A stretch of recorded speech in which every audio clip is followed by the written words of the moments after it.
The modern nation of Spain is divided into 17 autonomous communities. Each of these regions has widely varying levels of autonomy, each individually negotiated with the central government in Madrid.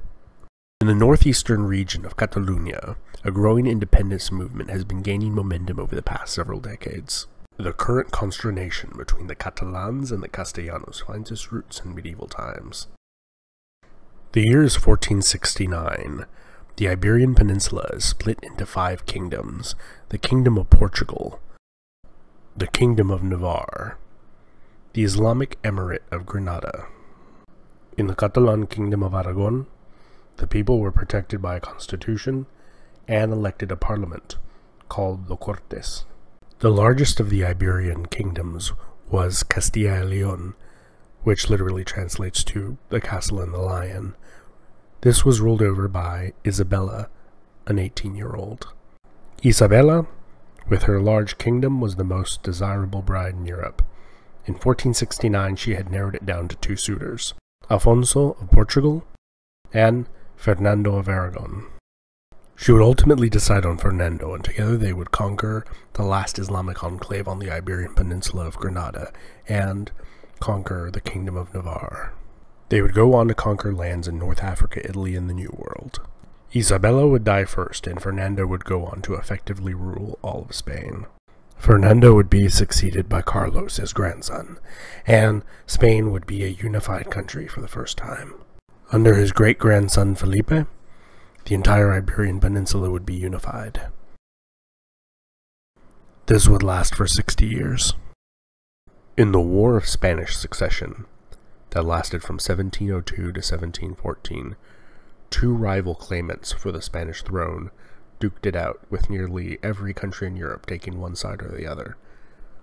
Unfortunately for the Catalans, they picked the losing side. After the culmination of this war, the Catalans lost most of their traditional rights and privileges, and were ruled from Madrid.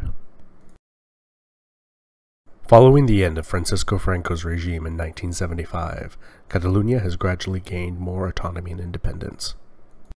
Since medieval times, the Catalans were known for their industry and aptitude as merchants and traders. Without getting into the inter-party politics, the multitude of linguistic and cultural differences, the current Catalan independence movement has everything to do with money. In short, Catalonia pays a disproportionately high amount of taxes for their population size, and the rest of Spain benefits from this, and Catalonia does not. The government in Madrid would like to see the tax situation stay the same, while Catalans increasingly would like to see the money being spent in Catalonia. Historical, linguistic, and cultural differences has helped fuel the debate to the point that many Catalans would like to secede now. Many Catalans have expressed that they would like to have the same fiscal autonomy enjoyed by the Basque region. This could potentially be a peaceable solution to unification, where the Catalans are able to set their own tax rate, but they will stay part of Spain.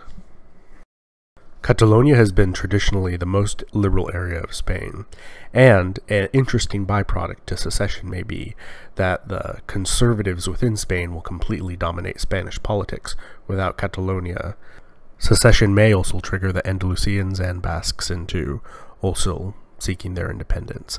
This has been Epimetheus, and thank you for watching. Like and subscribe.